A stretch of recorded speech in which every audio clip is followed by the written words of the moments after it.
Salut à toutes et tous, j'espère que vous allez bien. C'est Nico de Web Girondin. Je vous laisse le temps de vous connecter. J'ai une petite minute d'avance. Pour les premiers connectés, dites-moi si vous entendez bien le son de cette vidéo. Voilà, je vous laisse le temps d'arriver. Nous allons dérouler pendant une demi-heure. C'est devenu l'habitude. Je crois que c'est le 7e live Facebook que nous faisons. Salut Grégory. 7e, on prend l'habitude de se retrouver, salut Florence, de se retrouver salut Hervé, de se retrouver tous les jeudis à 18h30 jusqu'à 19h. Salut Ludo, salut Gaëtan, salut Sylvain, salut à toutes et tous. Je vous laisse le temps d'arriver. Donc vous avez posé des questions avant cette émission. Bien sûr, on va parler de l'entraîneur des Girondins de Bordeaux, du nouvel entraîneur, puisque jeudi dernier, nous apprenions, juste avant le live, nous apprenions que Paulo Sousa allait quitter Bordeaux. Une semaine s'est passée entre-temps, et aujourd'hui, on ne sait toujours pas qui va le remplacer, et surtout, Paulo Sousa, il est toujours pas parti. Alors, le temps que Samuel Vasselin, qui va être avec nous, vous en avez l'habitude de Samuel, salut Fab, salut Jérémy, salut Geoffrey, salut à tous et toutes. Le temps que Samuel arrive, on a eu des questions avant cette émission. Voilà, je vous laisse le temps d'arriver, vous connecter, partagez le live, qu'on soit un maximum. Salut Yanis Guillou qui est là. Yanis qui avait travaillé sur Web Girondin. Je me souviens de toi Yanis. Journaliste. Alors, vous m'avez posé une question. Une première question, c'était alors ABRGT, c'est son pseudo. Salut Joshua. Il nous dit où en est le départ de Sousa? Le départ de Sousa, il est en négociation. On ne sait pas quand Paulo Sousa va partir. On ne le sait pas. Certainement la semaine prochaine. Ça négocie. On ne sait pas s'il veut des indemnités. Il y en a qui disent qu'il veut des indemnités. Il y a des informations qui disent qu'il en veut pas. Il y a des informations qui indiquent qu'il est en contact avec Benfica. Il y a d'autres informateurs qui disent que non, c'est faux. Bref, partie de poker menteur. Pourquoi? Parce qu'aujourd'hui, l'enjeu, c'est quoi? C'est l'argent. L'argent est l'enjeu principal de son départ. S'il voulait partir, c'est simple. Tu fais une lettre de démission, tu t'en vas. Il n'y a rien de plus simple aujourd'hui. Mais là, il y a l'argent en enjeu. C'est millions d'euros. Une année de salaire de Paulo Sousa, c'est 3 millions d'euros. Voilà. Donc, c'est l'enjeu principal.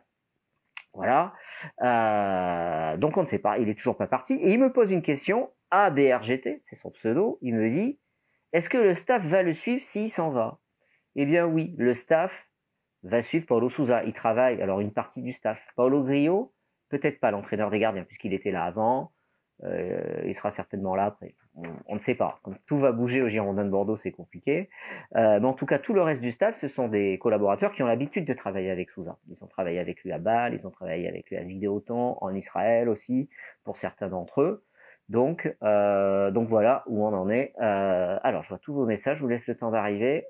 Samuel Vasselin qui va nous rejoindre. Laurent Blanc, mieux Girondin. Ah voilà. Des infos sur la réunion de ce matin ou pas? Non. Personnellement, je savais pas qu'il y avait une réunion, si ce n'avait pas été dévoilé par Diabaté33 sur Twitter. Je l'aurais pas su.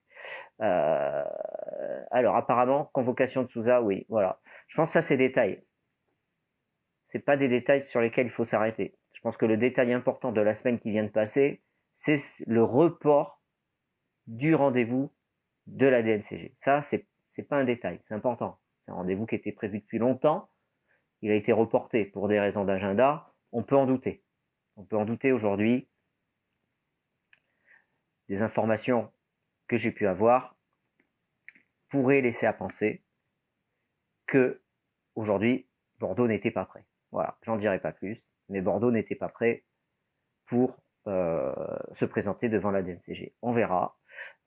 Salut Flo, on verra ce qu'il en est. Prochain passage devant la DNCG, c'est jeudi prochain. Voilà, jeudi prochain. Alors, il y avait une autre question, c'était Joran. Il disait, faut-il être inquiet pour la saison prochaine? Salut Ludo. Oui, Joran, il faut être inquiet pour la saison prochaine. En tout cas, vous pouvez ne pas l'être si vous voulez. En tout cas, moi, je le suis. C'est Gaëtan. Je le suis parce que aujourd'hui, il y a une instabilité financière, instabilité dans les structures du club. Les éléments à la direction du club, on voit, ils partent. Le responsable du sportif, Eduardo Massio, est annoncé sur le départ. Paulo Sousa va partir. Donc ça veut dire quoi? Ça veut dire qu'on ne sait pas. Je vois Samuel qui est là. Hop, je vais inviter Samuel Vasselin. Voilà. Inviter cette personne. Samuel, je t'invite. Hop. Voilà. Ça veut dire qu'on ne sait pas ce qui va en être. Voilà. Donc oui, il y a de quoi être inquiet. Et on peut l'être, que ce soit aussi bien sur le plan financier que sportif. Salut Samuel. Salut Nico, salut à tous. Comment ça va? Bah, très bien, je t'écoutais religieusement sur tout ce qui se passe, tout ce qui se Oui. passe au Bordeaux. Voilà. Donc je sais pas si tu m'entends bien. Moi j'ai un petit retour, c'est un peu bizarre. Alors moi je t'entends nickel pour le coup. Bon, Mais j'ai voilà. essayé de me mettre sur l'ordinateur, ça marchait pas. Je pensais que ça pouvait marcher, mais non. Voilà. Et non. Et oui, sur les C'est là bouyers. que je commence un peu à vieillir, c'est que je savais même pas que ça marchait pas. Voilà. Bon, ben Samuel, merci d'être avec nous. Je pense que les personnes qui nous regardent, les Facebookers et Facebookeuses, je ne sais pas si on dit comme ça d'ailleurs, te connaissent. Tu es avec nous dans les talks, tu es dans le club des 5. La semaine dernière, on apprenait le départ de Paulo Sousa. Aujourd'hui, il est toujours là. Merci Victoria pour l'info sur le son. Aujourd'hui, il est toujours là. Après une semaine, quelle est ta réaction là comme ça? Non, ben on s'y attendait un peu, vu qu'on avait compris qu'il y avait une éventualité qui reste pendant 10-15 jours, le temps d'assurer son départ, le temps que les joueurs s'y préparent, s'y adaptent, je ne sais pas quel terme on peut utiliser. En tout cas, on avait compris que ça allait pas s'entériner tout de suite, tout de suite. On sait, et c'est pour ça que la situation elle est malsaine d'ailleurs, parce qu'on sait qu'il va partir, on sait qu'il n'est pas impliqué entre guillemets dans la saison qui arrive, mais c'est lui qui continue d'être celui qui effectue la préparation. Donc après, on va parler des coachs, donc on verra quels sont les coachs qui peuvent s'adapter à une préparation qu'ils ont faite ou non. Et c'est vrai que de la part du club de continuer à laisser Paulo Sousa être le gérant du sportif, alors qu'on sait qu'il va être dans 5-10 jours, peut-être même demain, licencié, qui va quitter le club d'un commun accord, moi, ça me surprend toujours un peu. Ouais, c'est vrai que c'est une situation très particulière que vit le club. Alors, les coachs, depuis la semaine dernière, il y a eu des noms de coachs qui sont sortis. Avec le premier, Jean-Louis Gasset, c'était une question d'ailleurs d'un internaute, c'est Champ Bordelais. Il nous dit que pensez-vous de Jean-Louis Gasset? Toi, déjà, quand tu dit indiqué Jean-Louis Gasset numéro 1, Ghislain Printemps numéro 2, comme c'était le cas à Saint-Étienne. C'est quoi ton avis là-dessus? Bon, déjà, dans les deux noms que tu cites, il y en a un qui m'enchante beaucoup, l'autre un peu moins, même s'il marche par paire, donc je m'en fiche un petit peu. On n'est pas là aussi pour avoir des noms clinquants, mais c'est juste que Ghislain Printemps, même s'il a été intéressant avec Bastia, il a quand même fait une finale de Coupe de la Ligue et qu'il a été un très bon adjoint à Saint-Etienne. L'expérience du début de saison nous a montré quand même que c'était pas l'homme qu'il fallait pour un club. Maintenant, il arrive avec Jean-Louis Gasset et elle est là la très bonne nouvelle. Enfin, il arrive dans l'éventualité où ce serait cette piste-là qui serait choisie. Mais pour moi, ben, forcément, ça m'évoque le moins pire, même si j'aime pas du tout cette expression qui est une honte pour la langue française. Ça m'évoque le moins pire dans la mesure où effectivement, il y a une attache avec Jean-Louis Gasset qui était l'adjoint de Laurent Blanc, qui a toujours été d'ailleurs avec Laurent Blanc l'entraîneur. C'est-à-dire que il y a vraiment ils ont un système assez étrange de fonctionnement qui est leur style à eux, leur patte. Laurent Blanc est un vrai manager, il supervise, il analyse, il fait les choix tactiques. Et Jean-Louis Gasset, c'était lui l'entraîneur, c'est lui qui mettait en application ses idées, c'est lui qui parlait avec les joueurs. Moi, j'ai des souvenirs quand j'habitais à l'étranger, je rentrais l'été en France, j'allais voir les entraînements des Girondins. J'ai le souvenir de Gasset, je crois que c'était l'année du titre, qui prenait à partie Alou Diarra, le capitaine, pour lui dire allez, cours, on dirait ma grand-mère, etc. Enfin voilà, mais avec sa patte à lui. Donc c'est un entraîneur vraiment intéressant parce que c'est un mec qui sait galvaniser ses troupes, pour moi, et c'est ce que je regrette un peu avec certains entraîneurs en France et pro Ligue 1, certains n'ont pas d'idée de jeu et ne sont pas très séduisants dans leur approche des matchs. Ce n'est pas son cas. Il faut rappeler à Saint-Etienne, notamment la saison où ils finissent quatrième, qu'il a quand même osé un milieu Cabella-Cazerie. Aucun coach en Ligue 1 aurait osé cette association, entre guillemets, de deux croqueurs de ballon, mais de mecs pétris de talent, et ça a super bien marché. Donc, c'est un mec audacieux, c'est un mec qui aime le jeu. Donc, moi, il me plaît, Jean-Louis Gasset. Et puis, bien sûr, c'est la maison, c'est une figure, c'est un personnage. Et voilà, c'est des mecs comme on aime à Bordeaux, quoi. Donc, forcément, cette piste, je l'aime bien parce qu'en plus, j'ai le sentiment, même si on ne pourra pas y échapper, il va y avoir un bazar pas possible à Bordeaux en coulisses. Mais j'aimerais quand même, peut-être naïvement, mais j'aimerais quand même que sur le terrain, comment dire, les joueurs soient un peu détachés de tout ça et puissent faire des performances à la hauteur du blason qu'ils portent sur leur poitrine. Et je me dis que Jean-Louis Gasset, c'est peut-être le mec capable comment dire, d'exorciser un petit peu toute la situation et de parler de jeu, de terrain, de performance et que les mecs se surpassent pour lui. À Saint-Etienne, c'est ce qui a marché, hein, c'est qu'il a fédéré tout un groupe. La preuve, le jour où il est parti, rappelez-vous l'été dernier, Mbila, Cazerie, toutes les déclarations qu'il y a pu avoir, regardez derrière la saison de ces joueurs-là, ça a été une catastrophe. Donc c'est un capitaine de bateau. Quand on est en train de couler, on va dire que c'est ce qu'il faut. Alors, Jean-Louis Gasset, il a 66 ans. Il a quitté Saint-Etienne, son poste de coach principal, l'été l'année dernière, l'été 2019. J'ai appelé hier Faustine du site Envers et contre tous, un média stéphanois. J'ai posé des questions et je lui ai dit bon, Gasset, qu'est-ce que tu en penses? Qu'est-ce que vous en retirez? Ce qui en ressort, c'est que son management, c'est par l'affectif. Un management par l'affectif, c'est quasiment que ça. Les mecs qu'il a fait venir avec son réseau, il a fait les recrues. Hein, c'est son réseau, les recrues, les vieux, les anciens. Et elle était partagée parce que ce qu'elle m'a dit, c'est que aujourd'hui, avec le recul, on voit que finalement, la situation, elle tenait quand lui, il était là. Mais dès qu'il est parti, il n'avait pas bâti des bases solides parce que tout s'est effondré. Voilà. Mais Nico, moi, il s'entraîne très peu à l'entraînement. Elle m'a dit, il s'entraînait très peu à l'entraînement. Elle me dit, il y avait des joueurs qui avaient des passes droits qui s'entraînaient 2 fois par semaine. Il y a des limites. Bien sûr qu'il y a des limites. Après, Nico, le problème, c'est que moi, je pense qu'on va en parler après, mais on commence à vouloir faire venir certains techniciens étrangers, notamment Gabi Inze, on va en parler. Le problème aujourd'hui, c'est que moi, à Bordeaux, je ne sais pas si on va pouvoir laisser du temps. Qu'est-ce qui va se passer? On ne sait pas ce qui va se passer dans 3, dans 6 mois, dans 9 mois, dans 1 an, quand il faudra repasser la. Donc aujourd'hui, moi, si tu veux, pourquoi Gasset, ça me semble une bonne solution, c'est parce qu'effectivement, il va pas bâtir. Il n'y a qu'à voir. Hein. Laurent Blanc, ça a été magnifique à Bordeaux, mais est-ce qu'ils ont bâti quelque chose qui a suivi derrière? Non. Ils ont plus hérité du gros travail de Ricardo et ils ont façonné tout ça avec justement, comme tu dis, ce côté affect. Rappelons-nous des mecs comme Diawara, on leur disait va te bourrer la gueule, tu mettras un but contre le PSG dimanche, il allait se bourrer la gueule, il mettait. C'est de l'affect. Mais je me dis que cette année, peut-être les joueurs, vu comment ils vont être paniqués, débordés aussi parce que du coup tous leurs entourages vont leur dire faut se barrer de là, etc.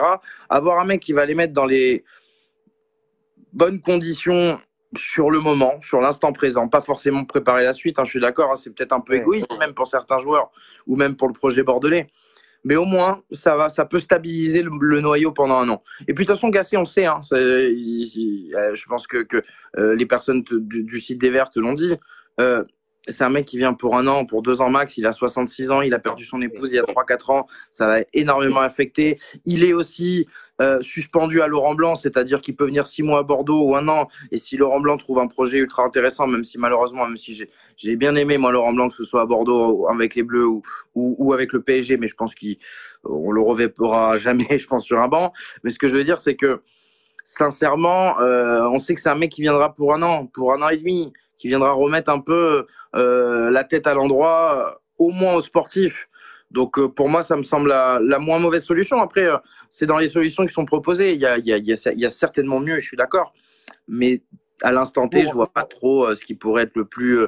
en fait, ce qui collerait le plus au club et à la personne qui arriverait surtout. Oui, mais je suis d'accord, parce qu'il peut monter un esprit pour passer la saison. Quoi. Parce que ça sera une saison de transition, on le sait. Il va monter. En plus, il a un caractère, on sait, il est capable de les prendre avec sa façon bien à lui de parler, de leur dire les gars, on va leur faire tous fermer leur gueule et tu peux finir 5, 6, 7e parce que tu as le monsieur qui est arrivé et qui a motivé tout le monde, quoi. C'est vrai qu'en termes d'affect, Paulo Sousa, il dégageait pas ce management par affectif. Ah, il avait plus le côté. Paulo Sousa avait plus ce côté maître d'école qui venait leur inculquer quelque chose, une dynamique, un état d'esprit, une attitude. Jean-Louis Gasset, c'est plus le mec qui va arriver pour dire les gars, moi je suis avec vous, on est dans le même bateau et on va y aller. Et souvent, ils ont réussi à y aller quand il a fait des missions commando ou même quand il a entraîné avec Bordeaux, enfin entraîné. Quand je dis entraîné avec Jean-Louis Gasset, c'est pour moi, je le répète, avec Blanc, c'était le vrai entraîneur. Blanc, c'est un vrai manager à l'anglaise, c'est un Sir Alex Ferguson. Toute proportion gardée, hein. Je parle dans le style de travail, bien sûr. Il y a Gaëtan qui nous dit la LFP ne dit pas qu'un coach doit avoir maximum 65 ans. Je suis pas au courant de ça. Non, je pense pas. Bah après, non. Je sais qu'après, il y a le syndicat des entraîneurs et ça, c'est notre ami Raymond qui s'en occupe. Et vu qu'il n'aime pas les coachs étrangers, on peut ramener un mec de 98 ans, du moment qu'il a le passeport français, il acceptera. Raymond Domenech, on te salue. Salut, grande légende des Girondins. Bien sûr. Eh oui, j'ai vu qu'il y avait des noms à lui, son nom, il n'a pas circulé. Non, ce serait terrible. Mon Dieu. Non, mais, franchement, tu rigoles, mais qui t'a poussé le truc, le bouchon le plus loin possible? Un ticket, un ticket Domenech avec, non, Domenech tout court, en fait. Je cherchais quelque chose pour agrémenter, mais Domenech tout court, ce serait déjà pas mal. Ouais, voilà. Bon, après, sur les autres noms qui ont filtré, alors, ce qui est dit dans la presse, c'est que Jean-Louis Gasset est le favori. Un rendez-vous serait prévu en fin de semaine. Il a même fait la une de l'équipe, quand même. Bordeaux qui fait la une de l'équipe. Oui, les vendanges tardives. D'ailleurs, est-ce que le tardif, c'est pour l'âge de Gasset? C'est ça, la une de l'équipe, vendange tardive? Ah non, moi, je pense vendange tardive, c'est dans le sens où... parce que pour l'équipe, c'est l'angle de leur papier. Pour eux, Longue Épée, il achète la paix sociale en faisant revenir Gasset. Ouais, ce qui pour moi est une utopie. C'est utopique complètement. Je pense que ça ne changera rien. Ça ne changera rien, puisque le problème du conflit entre les supporters et la direction, ça n'a jamais été le coach. Donc, et surtout que maintenant, même si Gasset, on gagne tous nos matchs 6-0, 6-0, 6-0 avec lui, pour faire revenir les gens au stade, c'est plus que le sportif maintenant. Donc tu peux avoir Zizou sur le banc, ça ne changera pas grand-chose. Hein. Ouais, exactement. Donc il y avait vendanges tardives, parce que l'équipe, les vendanges, c'est fin août, septembre, les vendanges tardives, c'est octobre-novembre, hein, c'est pas cette période. Ah, mais va falloir qu'ils révisent un peu à l'équipe. Ah, les jeux de mots, c'est pas donné à tout le monde. Ouais. Va falloir qu'ils révisent un peu leur période de vendange. Bon, bref. Qu'est-ce qui est sur le chat? Je suis en train de regarder, j'ai vu passer. C'est Joshua, il lui dit Domenech à Bordeaux. Je n'osais même pas y penser. Oui, mais... Ah ouais, mais t'inquiète, nous non plus, Joshua. On sait jamais, avec Longue Épée, on sait jamais. Bon, après les autres, en dessous, tu avais Gabi Heinze. Il a jamais entraîné en Europe. Il a eu 3 clubs argentins. C'est un peu un Bielsa, un enfant de Bielsa, lui. Oui, non, c'est trop compliqué. J'ai quasiment, j'ai pas vu ces équipes jouer, non, même avec du recul, peut-être des séquences passées sur les réseaux, mais je peux pas me faire une idée définitive. C'est un personnage, Gabi Heinze, c'est un mec qui connaît la Ligue 1. Tu me dis ça au départ de Ricardo, pourquoi pas? Aujourd'hui, encore une fois, moi, s'il vient, je serais heureux et je lui laisserai le temps de montrer ce qu'il sait faire. Mais le problème, c'est qu'il va arriver dans ce merdier, il va dire j'ai besoin de 2-3 joueurs. Parce que c'est ça aussi, c'est que l'entraîneur qui arrive, il doit composer avec ce qu'il a, il n'aura rien d'autre. Sauf si, par miracle, il y a un club qui se rend compte que oh purée, j'ai besoin de Josh Maja, il est excellent, allez, je mets 30 millions. Ou 20 ou 10. Mais je veux dire, à part ça, et je pense malheureusement que cette année, vu le contexte, il n'y en aura pas beaucoup de clubs qui se diront ça, le nouveau coach qui arrive, il prend l'effectif qu'il y a là, et il se démerde. Sauf après, je voyais déjà commencer, je voyais But Sainté qui commençait à dire éventuellement si Gasset arrive à Bordeaux en échange possible Ruffier-Costil, ce que d'ailleurs je trouve une bonne idée. Mais voilà, mais je veux dire, sauf ces mouvements-là, il n'y aura rien de spécial. Donc voilà, Heinze, pourquoi pas? Dans ce contexte-là, j'ai pas envie de le tuer, le pauvre. Ouais, oui, non. Donc il y avait Heinze, mais bon, moi j'y crois pas. Rémi Garde. Ouais. C'est pas. Ça fait pas. Bah, Rémi Garde, ça a été pas trop mauvais à Lyon. Non, mais ça a été pas trop mauvais à Lyon. Ouais. Mais ça fait quand même 10 ans. Non, j'abuse. C'est quoi, 2012, Rémi Garde qui quitte Lyon? Ouais, donc c'est ça. Ça fait 9 ans. Ça fait 9 ans qu'il n'a pas entraîné au niveau. Ça fait 4 ans. Il a passé 4 ans à l'Impact Montréal, je crois, avant Thierry Henry. Ouais. Bon, voilà quoi. Ouais. Bon, salut Anthony qui vient d'arriver. Salut Johan qui est là aussi. Salut Stéphane également. Voilà, sur les noms, on a eu le nom de Luca Elsner, qui est également qui a été évoqué, entraîneur d'Amiens, qui descend en Ligue 2, qui avait fait bonne impression au début de saison et puis qui finalement a eu des difficultés pour terminer. Le problème d'Elsner, c'est que surtout quand je vois comment dire, les réactions qu'il y a eu sur Paulo Sousa à Bordeaux, le problème d'Elsner, c'est que c'est un entraîneur qui arrive à Amiens et qui a dit on va mettre un projet de jeu en place et on va pas faire preuve de pragmatisme, on va essayer d'arriver à maîtriser ce projet de jeu là.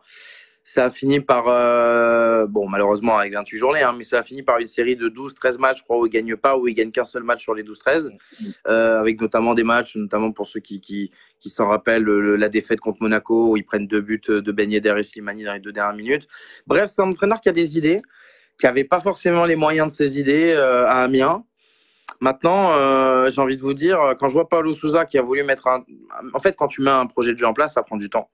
Donc là, il a fait une connerie à Amiens, parce que quand tu prends du temps à Amiens, tu risques la relégation. C'est ce qui aurait pu lui, c'est ce qui lui arrive. Et à Bordeaux, ben, on voit que Paulo Sousa, il a mis du temps, il avait besoin d'éléments aussi. C'est pareil qu'Heinze, besoin de choisir certains joueurs pour coller à ses idées, et il les aura pas. Donc, et en plus, c'est un jeune entraîneur qui sort d'une mauvaise expérience. Le mettre là-dedans, oh non, c'est pour ça. Encore une fois, quand je loue Gasset aussi depuis tout à l'heure, c'est parce que c'est un mec qui a tout vécu dans sa carrière, quoi. Donc il connaît ce jeu. Enfin, il connaît pas par cœur ce contexte, mais il l'a déjà vécu. Un Elsner, voilà, je vois sur le chat, ouais, c'est un peu un Sousa du pauvre, c'est ça, c'est un peu ça. Bon, sans lui manquer de respect, hein. Mais je veux dire, c'est un mec dogmatique avec un style de jeu, et je suis pas sûr qu'il ait les moyens de le faire à Bordeaux. Thorsten Fink aussi, l'entraîneur de Salzbourg qui a bourlingué, a été évoqué. C'est Foot Mercato qui dit ça. Qui c'est qui a encore comme nom qui est venu ouais, je crois que c'est tout, hein, on les a tous cités. Dites-nous sur le chat lequel vous préférez entre Gasset, Heinze. Il y a Courbis qui s'est porté volontaire dans une interview sur Sud-Ouest. Non, il a dit qu'il ne portait pas, qu'il déposait pas une candidature, mais qu'il était quand même intéressé. Ouais, je suis pas intéressé, mais bon, si on m'appelle. Non, mais c'est du Courbis. Je dis pas que je dépose pas ma candidature, mais je dis quand même que je dépose ma candidature. Voilà. Ah, tu fais bien, Roland Courbis. Et encore, j'ai pas voulu trop le caricaturer, on sait jamais, ça peut être mal interprété. Oui, bon, t'as raison. Sur Web Girondin, on a posé la question, et bien sur presque 3000 votants, il y a 50% en faveur de Jean-Louis Gasset. Tu vois, donc il séduit les supporters des Girondins. Ouais, bien sûr. Mais regarde, Gasset, Corinne Courbis. Ouais, non, Courbis, c'est terminé. Pour tout le monde, de toute façon, enfin pour tout le monde, pas pour tout le monde, hein, bien sûr, parce que la preuve, il y a 40% de gens qui étaient pour Gabi Heinze, mais je veux dire, tout le monde fait quand même l'unanimité pour dire que c'est vrai que c'est la personne sur laquelle on va avoir le moins de doutes et avec laquelle on sera la moins sévère. S'il réussit pas, malheureusement, on connaît le contexte. On lui en voudra s'il y a des choses à lui en vouloir, mais on lui en voudra pas forcément beaucoup. Et c'est la personne en qui on a le plus confiance aujourd'hui pour avoir un vrai lien, un vrai lien d'équipe avec ses supporters. Oublions le club, n'oublions pas le club, hein, les problèmes doivent se gérer, mais oublions les rapports avec le club aujourd'hui. Principalement, j'aimerais aussi, moi, que les supporters aiment leur équipe à Bordeaux. Et je pense que Gasset, il peut déjà rétablir un petit peu cette relation de confiance. Après, avec le club, on verra. On verra. Je pense que ça prendra plus de temps et malheureusement, il n'y a pas que le sportif qui pourra aider.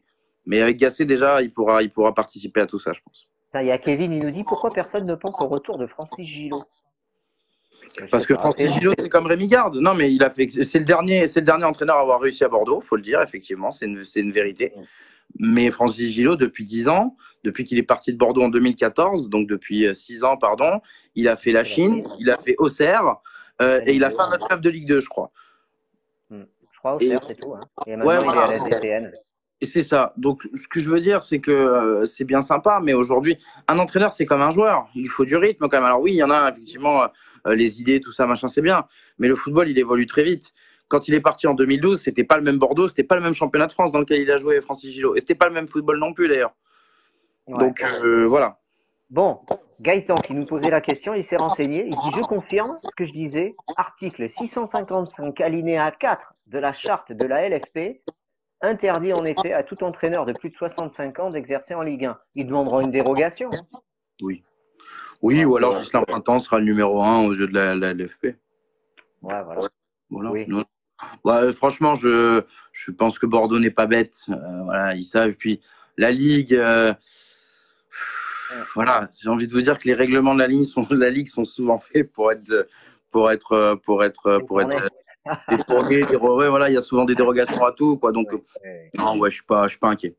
Bon, on se souvient qu'il n'en avait pas obtenu de dérogation, Ricardo, pour Oui, mais on sait pourquoi Ricardo, il n'avait pas obtenu de dérogation. Il était brésilien. Oui, Domenech avait dit, ouais, je trouve inadmissible que Bordeaux aille prendre un Brésilien. Voilà, ben non, on prend qui on veut. Si on a envie de prendre un Australien, un Népalais, c'est pas son problème, notre ami Raymond.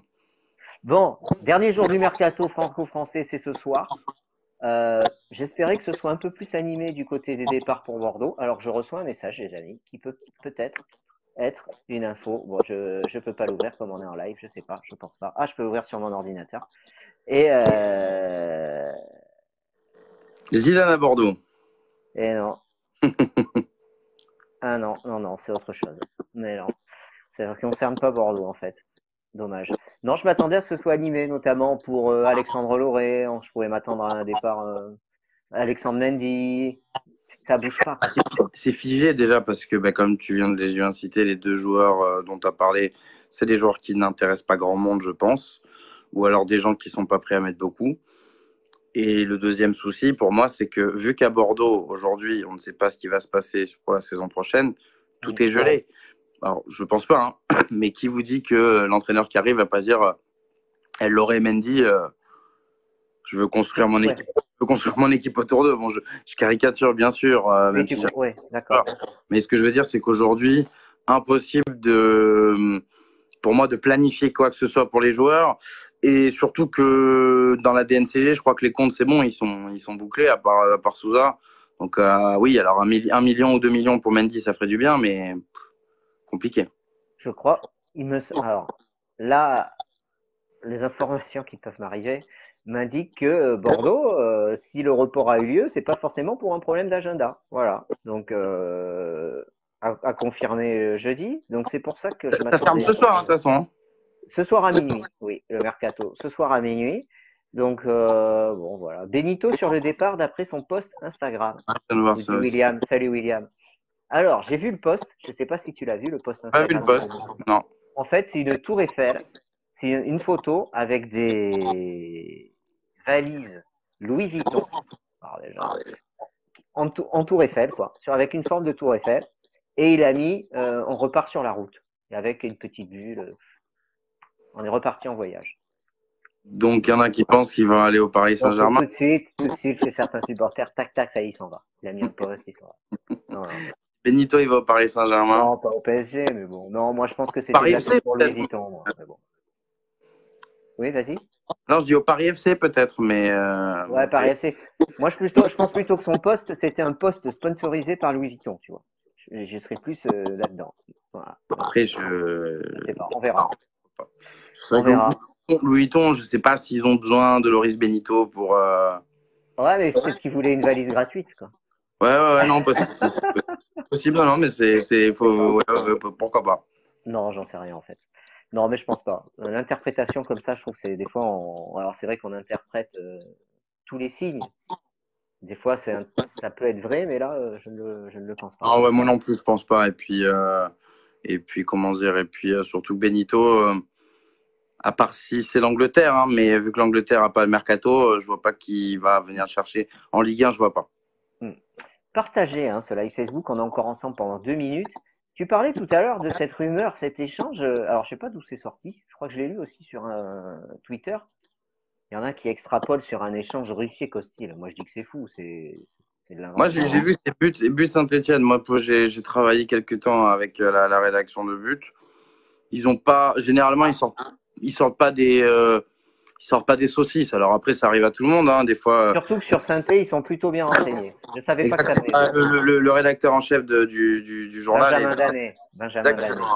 Tu connais Benjamin Danet. Exactement. Ça a été mon tuteur de stage dans mes premiers stages, tu vois. Donc, bien sûr. Ouais. Et lui, c'est quand même un monsieur à Saint-Etienne. Donc, effectivement, il sort rarement des conneries. Après, on est en période de mercato. Est-ce que tu n'as pas un jeu d'agents aussi où les mecs de Saint-Etienne se disent attends.